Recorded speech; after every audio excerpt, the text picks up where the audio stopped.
Hello everyone, welcome to this new session on logical reasoning.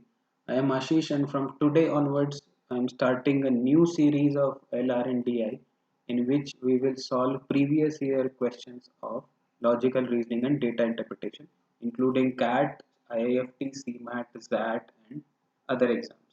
So if you haven't yet subscribed to this channel, I would advise you to subscribe so that you can get regular notification because I'm planning to upload around 20 such session in the coming month.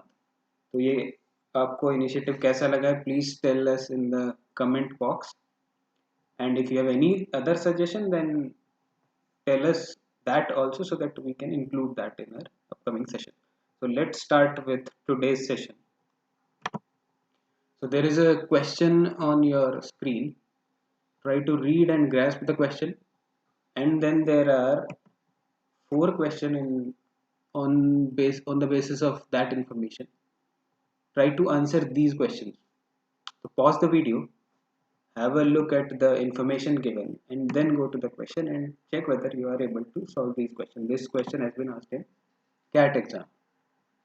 So the question is saying that a leading socialite decided to organize a dinner and invited a few of her friends. Only the host and the hostess were sitting at the opposite ends of a rectangular table with three persons along each side.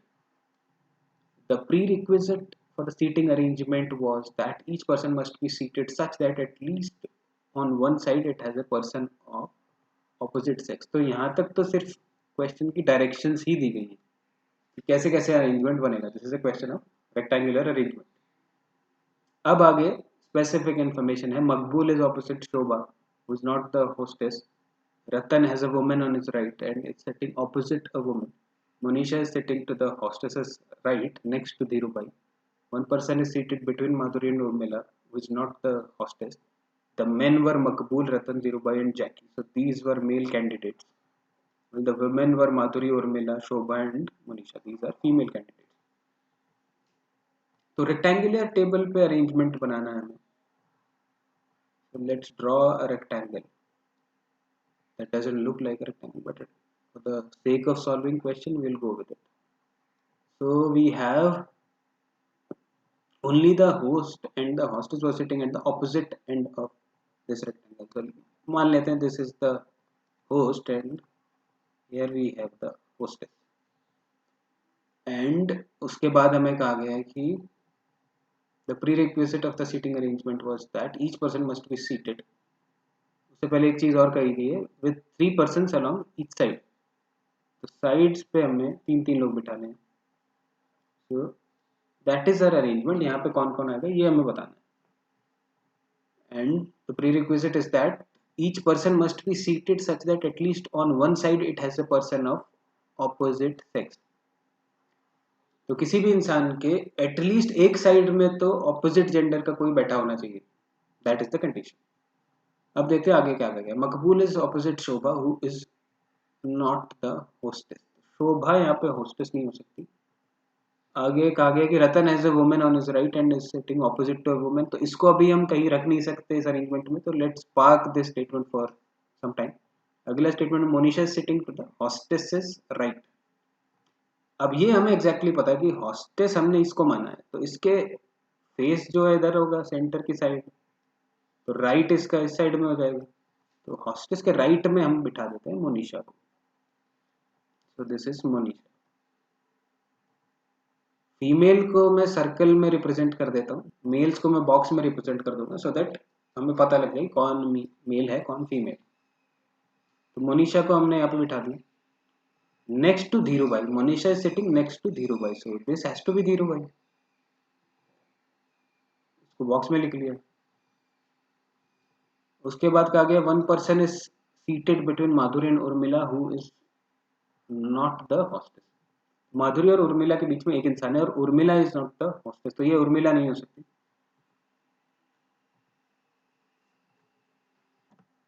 पहला statement अगर देखें तो मकबूल is sitting opposite शोभा. इसको एक बार arrange करके देखते हैं. मकबूल और शोभा आमने सामने बैठे हुए हैं एंड शोभा हॉस्टेस नहीं है. तो दैट मीन्स एक ही जगह बची ये वाला अरेंजमेंट. यहाँ पे दिस एंड दिस यही मकबूल और शोभा हो सकते हैं. अब यहाँ पे मेल कैंडिडेट बैठा हुआ है.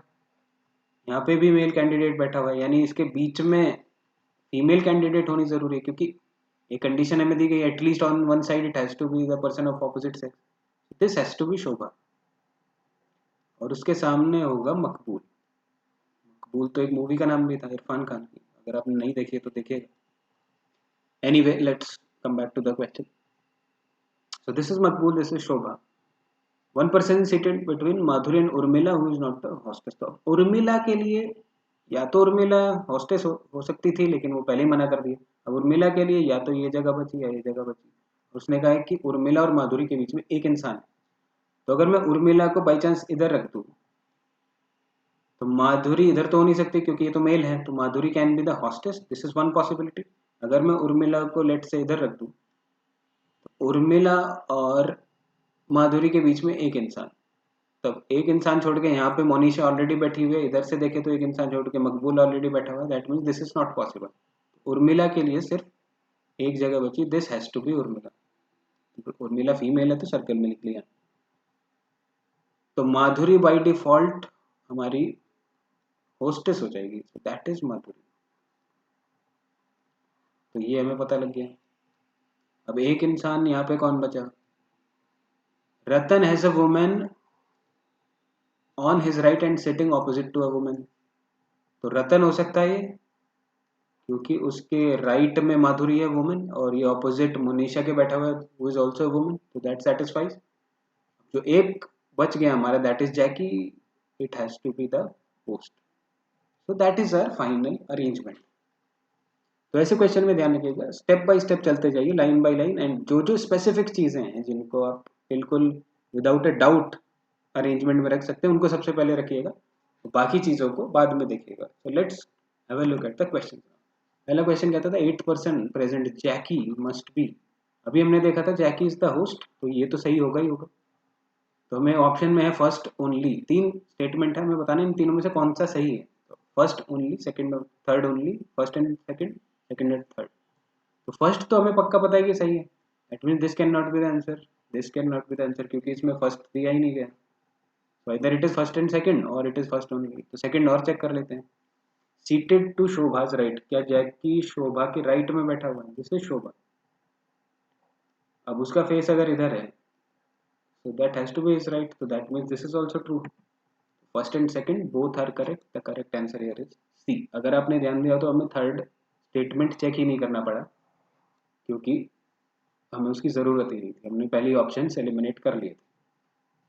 Question number 2 says which of the following persons is definitely not seated next to a person of same sex। तो इनमें से कौन है जो सेम जेंडर के नेक्स्ट नहीं बैठा हुआ है? Definitely not seated next to the person of same sex. तो पहला है मकबूल, माधुरी, जैकी and Shobha. So Maqbool is sitting next to the host who is of the same sex. Madhuri जो है सीटेड नेक्स्ट टू रतन। उसके बाद हमारे थे Jackie and Shobha. Jackie is seated next to Maqbool. Shobha is seated, एक साइड पे धीरू भाई हैं और एक साइड पे जैकी है, that means she is not seated next to the person of same sex, so the correct answer here is D option, who is definitely not seated। Third question पे आ जाते हैं। if Ratan would have exchanged seat with the person 4 places to his left, रतन से जो 4 places left में बैठा होता उसके साथ उसने अपनी सीट एक्सचेंज कर ली, then which would have been true after the exchange। तो ये एक बार दूसरा अरेंजमेंट बना लेते हैं एक्सचेंज के बाद। 1 2 3 4 5 6, this is host, this is hostess. Ratan ने सीट एक्सचेंज कर ली, उसके लेफ्ट में 4, तो लेफ्ट में इधर चलते हैं 1 2 3 एंड 4, यानी शोभा के साथ रतन को एक्सचेंज कर दो, बाकी एज इट इज रहेगा। तो यहाँ पे रतन आ जाएगा, यहाँ पे शोभा आ जाएगी, बाकी इधर माधुरी आ जाएगी, यहाँ पे मोनिशा है, then we have Dhiru Bhai, we have Urmila, we have Maqbool and we have Jackie. तो ये नया अरेंजमेंट बनेगा। अब क्या कहा गया है 1 2 3 फिर से 3 स्टेटमेंट दिए गए, हमें बताना है कौन सा ट्रू है। 1 only, second only, 1 and 2 only, 2 and 3 only. First कहता है no one was seated between 2 person of opposite sex. That means no man was seated between 2 women and no woman was seated between 2 men. तो अब देखते हैं कि क्या कोई ऐसा इंसान है जो दो ऑपोजिट सेक्स के बीच में बैठा हुआ है। तो यहाँ से स्टार्ट कर लेते हैं। तो यहाँ इसके दोनों साइड ऑपोजिट सेक्स नहीं है, इसके भी दोनों साइड ऑपोजिट सेक्स नहीं है, हमें यही तो कहा गया है। एक बार फिर से चेक कर लेते हैं। No one was seated between 2 person of the opposite sex. Urmila is not seated between 2 persons of opposite sex. Shobha is not seated between 2 persons of opposite sex. Madhuri is not seated between 2 persons of opposite sex. Same with Monisha, Dhiru Bhai and रतन। तो कोई भी ऐसा इंसान नहीं है, that means this statement is correct. उसके बाद कहता है one side of the table consisted entirely of the person of the same sex. क्या कोई एक साइड पे सिर्फ एक ही जेंडर के लोग बैठे हुए हैं? यहाँ पे तो नहीं है, इधर भी ऐसा नहीं है, that means second statement is incorrect. Third कहता है इधर द होस्ट और द होस्टेस चेंज सीट। ऐसा तो नहीं हुआ, होस्ट और होस्टेस की सीट तो चेंज नहीं हुई, that means only first statement is correct. Question number 4 says if each person is placed directly opposite her spouse, which of the following pairs must be married? तो जो आमने सामने बैठे हुए हैं वो स्पाउस हैं, तो कौन से पेयर जो है मैरिड पेयर होंगे? पहला ऑप्शन है रतन एंड मोनिशा। अब वापस से हमें अपने ओरिजिनल अरेंजमेंट में जाना पड़ेगा, because this arrangement was only for one particular question जिसमें कंडीशन दी गई थी। तो रतन एंड मोनिशा क्या वो आमने सामने बैठे हुए हैं? Yes, they are sitting opposite to each other. That means this has to be the correct answer. बाकी को भी चेक कर लेते हैं। माधुरी धीरू भाई, उर्मिला जैकी एंड रतन माधुरी। रतन माधुरी तो हो ही नहीं सकता क्योंकि रतन के सामने तो मनीषा है। माधुरी धीरू भाई एंड उर्मिला जैकी को भी चेक कर लेते हैं। जैकी के सामने है माधुरी, दैट इज इनकरेक्ट, और उर्मिला के सामने है धीरू भाई, so that is also incorrect. So that means A is the correct choice. So that brings us to the end of this set. I hope you enjoyed our new initiative of solving previous year question papers. If you have any other suggestion, you can drop a comment. And if you have any doubt regarding your preparation, you can write to me on this email ID. We'll again meet in the second lecture of the same series. Till then, keep practicing.